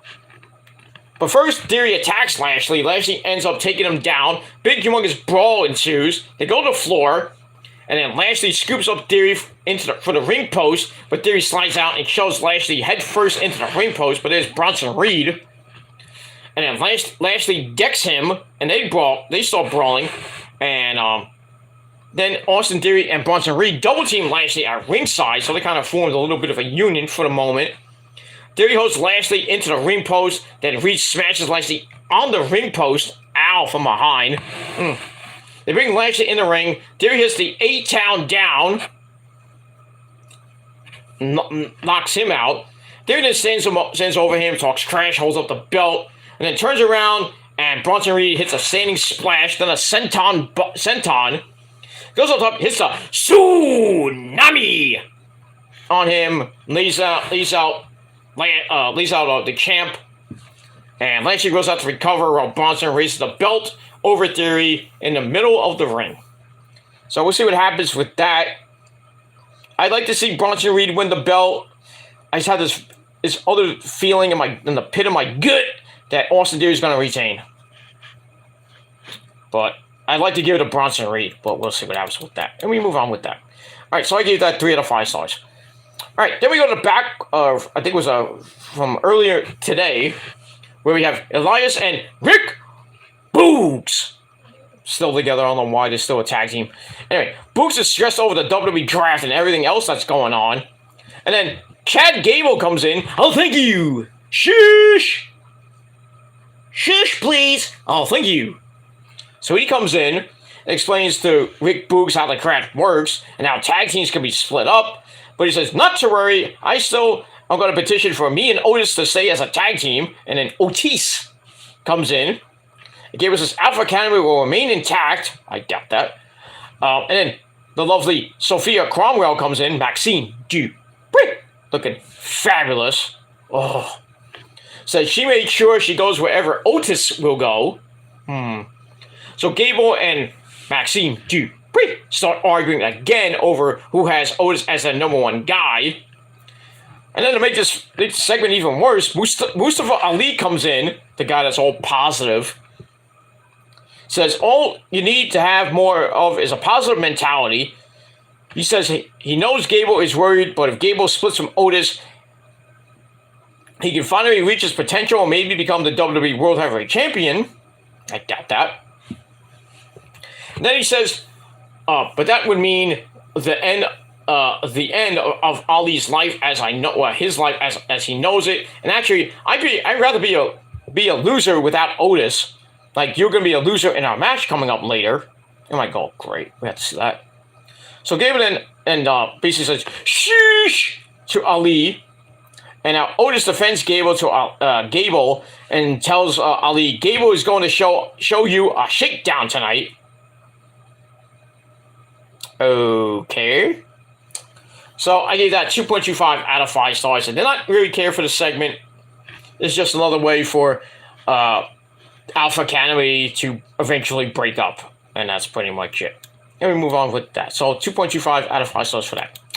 Alright, then we see a video from Bad Bunny's Instagram showing that he's on his way to Raw because he was running late.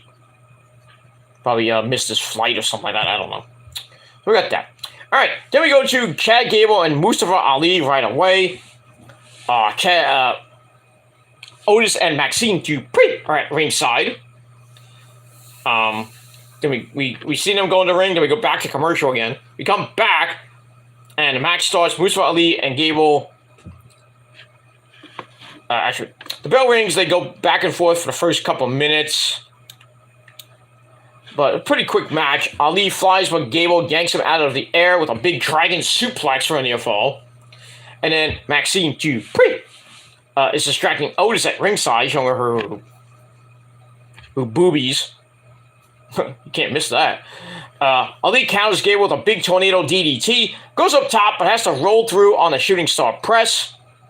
And then Ali and Gable tangle some more in the middle of the ring. But Ali blocks the Chaos Theory. And then rolls up Gable out of nowhere. 1, 2, 3. Ali wins in his hometown. Oh, look, the hometown boy got the win because he sucks. So big goddamn whoop. Ali gets the win in his hometown. And they gave the match 2 out of 5 stars, so I didn't give a fuck. Then after the match, Ali's all fired up at ringside, and Otis is a little bit confused. I wonder why, because you saw you saw some luscious big hooters in your face, and all you had to do was go, come on, Otis. You should know when you have big titties in your face, you know what to do. You had that with Mandy Rose. Come on now. Come on, Otis. Come on. Do I have to do everything for you? Come on. And we move on with that. All right. Then we go to the back where we see Jimmy Uso confront Sammy and says, I know what you're trying to do. I'm confident we're going to win the belts back on Friday.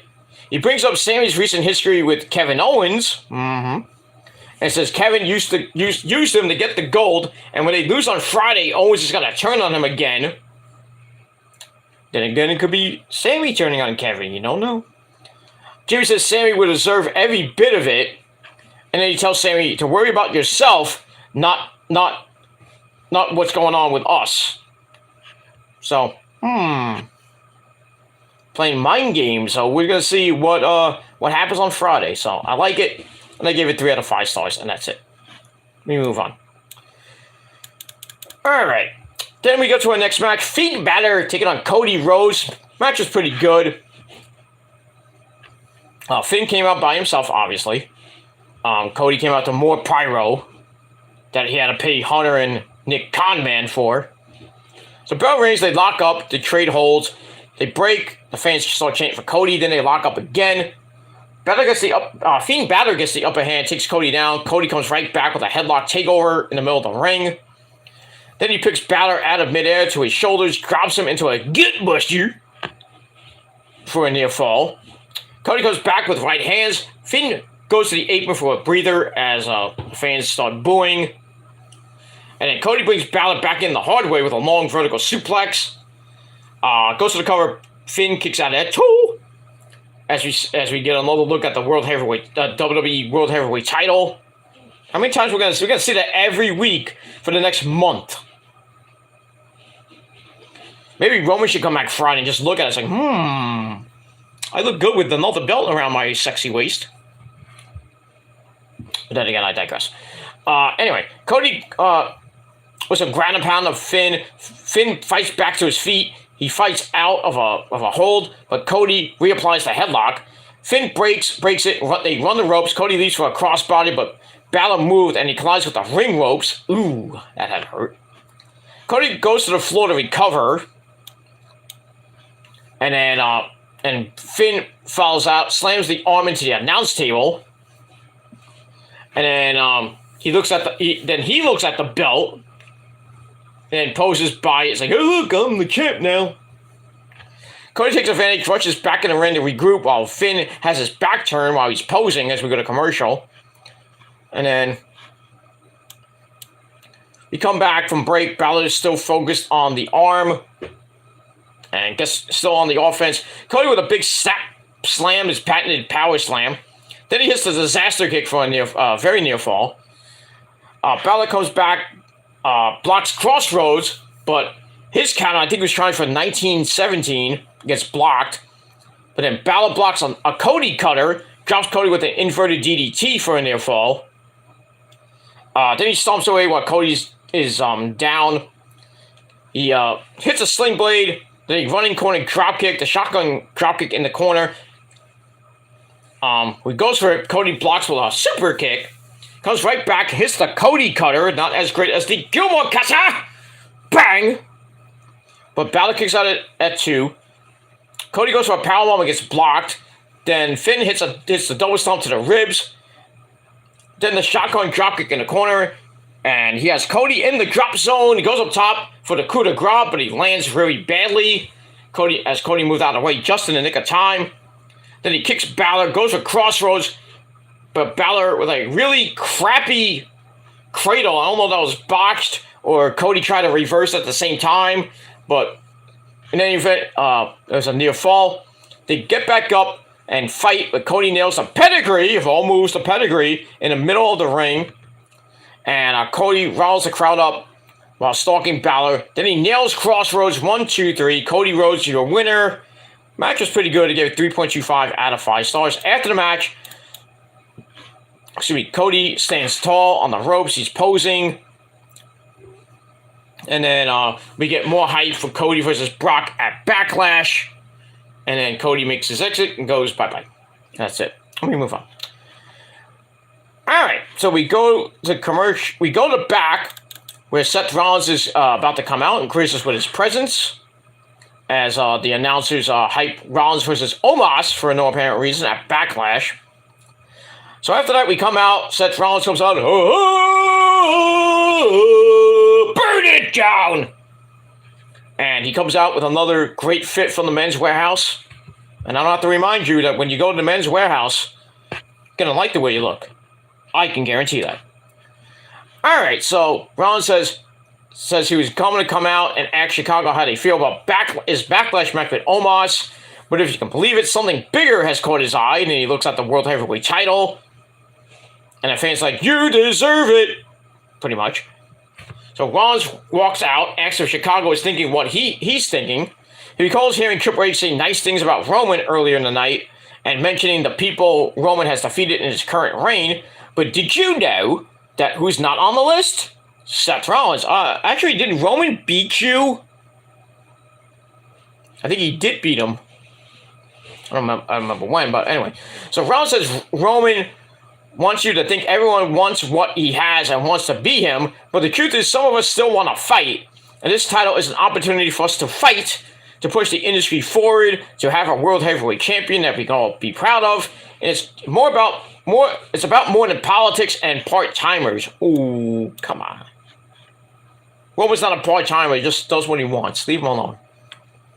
So anyway, Rollins says if a new champion is going to be crowned at Night of Champions, I will give you one guess who he will put this money on. And then the fans start chanting his music. But then Omos comes out with MVP, and MVP apologizes for the interruption.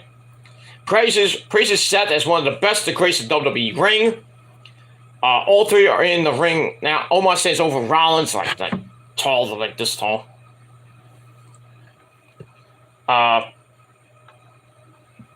So he praises Rollins some more, was an accomplishment, but knocks his fashion choice. Hey, you went to the Men's Warehouse. Where did you go?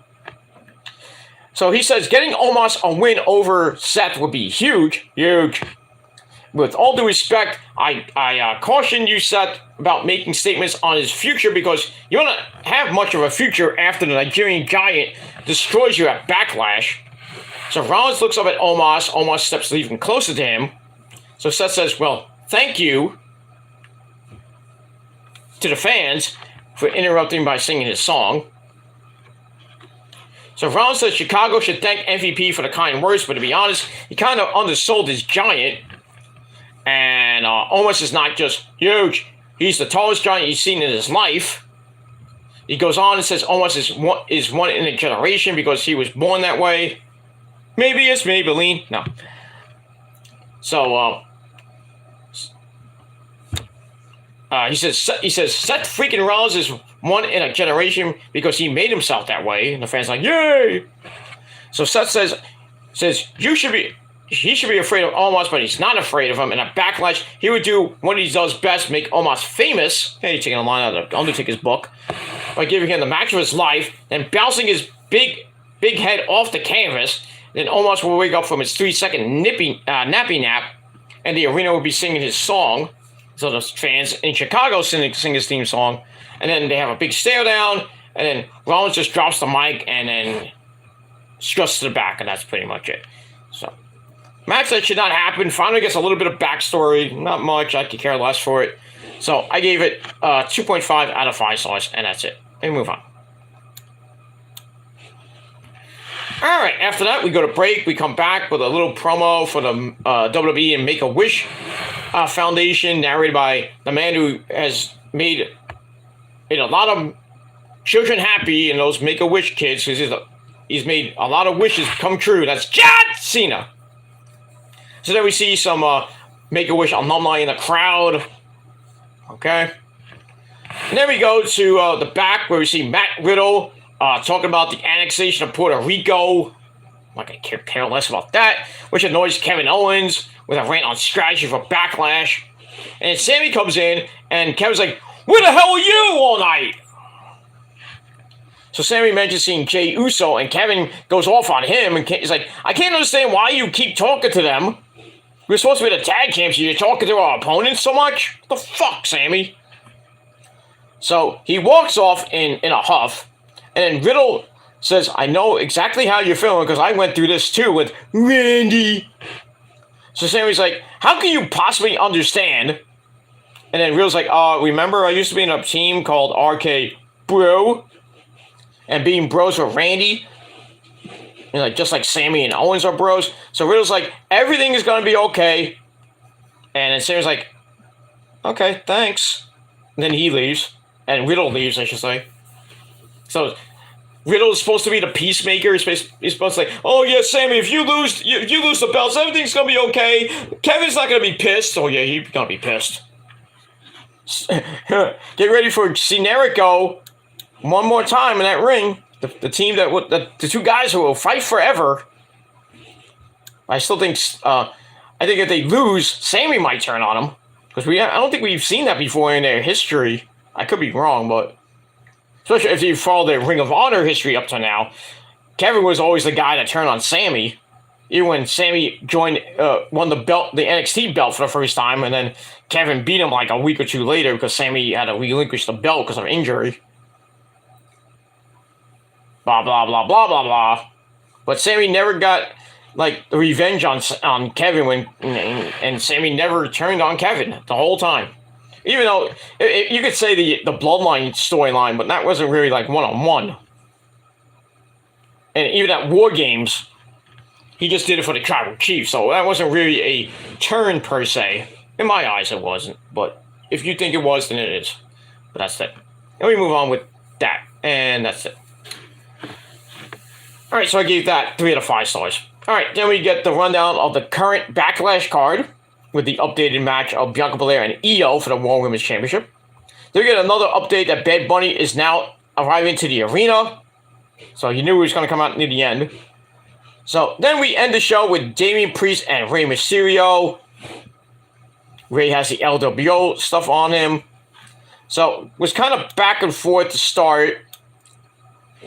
And then we cut during the match. We cut backstage. We see a black SUV pulling up. Bad Bunny hops out. The fans are going nuts. And then Priest continues to beat up on Ray for a while. Talks some trash to Ray. And Priest launches Ray across the mat under the bottom rope. Ray lands hard on the floor. Then Priest goes to the corner, poses, and starts yelling out at Bad Bunny as we go to commercial. So then we come back. Priest goes, belt claps Ray in the head, back him off. Then he hits the stage dive splash in the corner. He starts taunting the crowd even more. He launches Ray into the turnbuckles, but runs and misses when Ray moves out of the way. And Priest hit the ring poke shoulder first. Ow. Ray then hits a moonsault to the floor, taking the big man down. Brings it back in. He goes to the top rope for the seated senton splash. Ray with the springboard cross body for a near fall. He charges but gets sent to the apron. Ray with an insecurity from the apron. He starts fighting back some more. And puts Priest in position. He hits the 619. Actually goes for the 619. But Priest levels him with a big super kick. Oops, I went over my notes. If I can get my notes in order, there you go. Oh, here we go. So Ray kicks out at 2. Priest goes with a laser Lamont, Chico, the laser's egg. Something happened to me, something happened to you, Chico. And takes the leg out, leaves with a moonsault. Priest catches him in midair. Ray slides out of it. Priest nails a flatliner for a near fall. He's all pissed off about that. Goes out and grabs a chair. But Ray kicks Priest off the apron. They both go for the chair, and neither were able to grab it. Priest then grabs Ray's throat. Ray drops him into the ropes, hits the 619 this time, and then goes up top looking to drop the dime, but Priest launches the chair at his head, knocking him to the ground, and the referee called for the disqualification. So Ray Mysterio wins by DQ. So match gave 2.5 out of 5 stars. After the match, Priest destroys Ray with a South of Heaven chokeslam. Goes to ringside, starts taking apart the announce table, like he did the Bad Bunny, so he wanted to put Ray through the table. And then Bad Bunny comes out with a kendo stick. And Priest starts waiting in the ring, says, "Bring it, S.A., bring it!" So Bad Bunny gets in the ring, a little cautiously. They face off, and then Priest charges Bunny, hits him in the stomach with the kendo stick, sends him to the floor, knocks him over the announce table, still did not hit Corey Graves or Kevin Patrick. Damn. And then he gets on top of the table, wants to put Damien through the table, but Priest grabs him. But Bad Bunny slides out, takes Priest down with a kendo stick shot to the back of the knee. Ow. Then some more kendo stick shots. And then he goes to run away, and Bad Bunny goes after him, and Kevin Patrick's like standing in their way. He's like, "Get out of my way, asshole!" And freaking Bad Bunny swinging the candlestick at him, almost hit Kevin Patrick. That would have been great. And then Corey goes it's like, "I'm trying to save you, you idiot, moron." Anyway, so Bad Bunny stands on top of the announce table as the crowd cheers for him. Then he gets on the mic as Priest was looking on from the stage, and Bad Bunny says, "I'm no longer going to be hosting WWE Backlash because I'm going to Puerto Rico to kick your ass." And he says, "It's going to be me and you in a Puerto Rico street fight at Backlash." And then Damien starts talking trash in Spanglish and says he's going to kill Bad Bunny. So the fans cheer for Bad Bunny. He stands tall on the announcer's table. And then they continue yelling at each other in Spanish and a little bit of English, Spanglish, if you will, as Raw goes off the air. So we got that. Issa was not happy. She was crying up a storm. She had to abruptly end her stream because she was, legit, she was crying. So I felt bad for her because, two of her favorite people, fighting in her home country, It's gonna be sad to see that live because she's gonna be there live to see that. Man, I feel bad for her. I want to give her a hug. Give her a nice huggy hug. Give me a hug. But I give her a virtual hug. But in any case, we get that. So that ends Monday Night Raw. And it was a pretty meh show, kind of mid show, so I'm going to give it a 6.25 out of 10 stars. And that's that. It was a pretty decent show. And now we're on our road to the WWE Draft. Should be very exciting 2 nights. On Friday night, we'll see where Roman goes, where Cody might go, where Seth Rollins will go, and everybody else on the show where they're going to go in the first 2 hours. So we got that. We'll see how that goes. And then Monday Night Raw, next Monday night, the second night of the draft, where more people will be going places, and then the roster will be finalized by the end of, probably the end of Raw. But then again, there could be some trades here and there, like on all trades, drafts and everything. But we'll see what happens with that. We'll get the finalized rosters probably on next Monday or early Tuesday. And that's pretty much it. And that's it. All right, so that's it, everybody. I'm going to get out of here. It's like 3:15 in the morning. I got to go to bed because I'm tired as fuck and my head is still pounding. So I'm going to take an aspirin and then go to bed. Then you should too, unless you're on the West Coast. And that's all I got to say about that. All right, so 6.25 out of 10 stars for Raw. It's a pretty decent show. And we'll see what happens on night 1 of the draft on SmackDown. And that's it. Alright, everybody, thanks for watching. Check out my other 3 videos I did on my Peter Joseph channel, my Aaron Rodgers to the Jets video, my CM Punk backstage at Raw video, and my reaction to the new WWE World Heavyweight Championship. So show me your love and support. Hit that like button. Also, hit the like button on this video. Hit the subscribe button as well. And share the video all over the internet. Don't forget to tap the bell, so when you get the next video, you'll get it, hopefully. So, most importantly, hit that bell, subscribe. If you want, leave a comment. You don't have to, but if you want to, you can. It's your preference. I really don't care, but I mean, I do care, but if I don't get any comments, I don't really care because I'm just doing it for me. And it is what it is. And that's pretty much it. So that's it. Thank you for watching. Peter Joseph signing off. Peace out. Rock on and rock hard with your cookoot. And if you're not down with that, well, like the Bloodline say, we the ones, like the Prophecy and the Omada, and the Bloodline, we the ones, and you watching right now, you're a bunch of number 2s. And that's pretty much it. And you will acknowledge us, whether you like it or not. That's all I got to say about that. So, I will see you guys tomorrow night for NXT on the Peter Joseph channel. So, a lot of videos coming your way this week and next week before I go on my little break. And don't forget, I will be back in June. So, just going to take a much-needed break from this godforsaken crap fest of a website. Get my mind right and come back in June full of fire. And hopefully, most of you will not forget about me. Most of you won't because, they're so obsessed with me. But I digress on that. But I won't miss some of you guys like Issa and Wrestling Inc. guys and Joe Cronin and everybody else that I still consider good friends and everything. Blah blah blah blah blah blah blah. I'll miss them while I'm away, but I'll still be around. Maybe I'll be in Issa's chat and Wrestling Inc.'s chat here and there. Not all the time, because I'll be really busy. But I'll probably just pop in just to say hi. And that's pretty much it. That's it. But I will catch up on all the programming while I'm on vacation. So stick with me on Twitter. I'll be on Twitter here and there with some insight and how he thought the shows were and everything, my rating and everything. That's pretty much it. I will be doing Backlash predictions next week.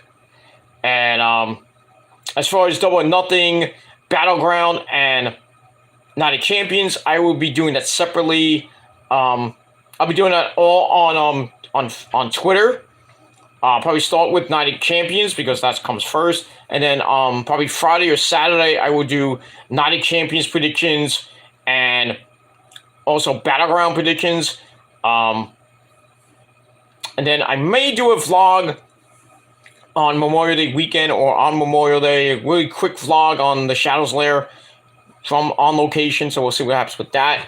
And then by the time June starts, I'll be back. Hopefully, full time. Not full time like I'm doing every day almost, but we're back to kind of a normal schedule I used to be doing, like videos every other day or every 2 days. But we'll see what happens when I get back from my vacation, and that's all I gotta say about that.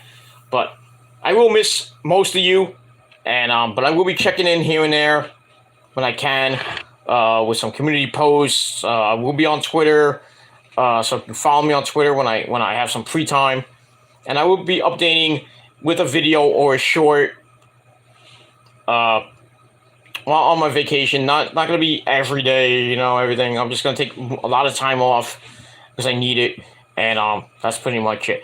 So that's it. So we got as of this video, 11 more days of videos. I will be doing NXT tomorrow, Dynamite, Ring of Honor this week, SmackDown and Rampage this week. Next week, pretty much the same schedule. Rampage and SmackDown next Friday. The Cinco de Mayo show may or may not happen. Hopefully I can get that before I go away next Saturday, but we shall see what happens with that. I might not even leave next Saturday. It's still kind of up in the air, but we'll see. But tentatively, May 7th was my target date of going away. I wanted to come back the week after that, but I'm taking an extended vacation, so it is what it is. And that's pretty much it. All right, so I'm going to get out of here. Thanks for watching. Peter Goodman signing off. Until next time, motherfuckers. Thank you for watching. Even all those people that watched, thank you for watching in the free view. And until next time, peace and fuck you, man. Good night, everybody. Bye.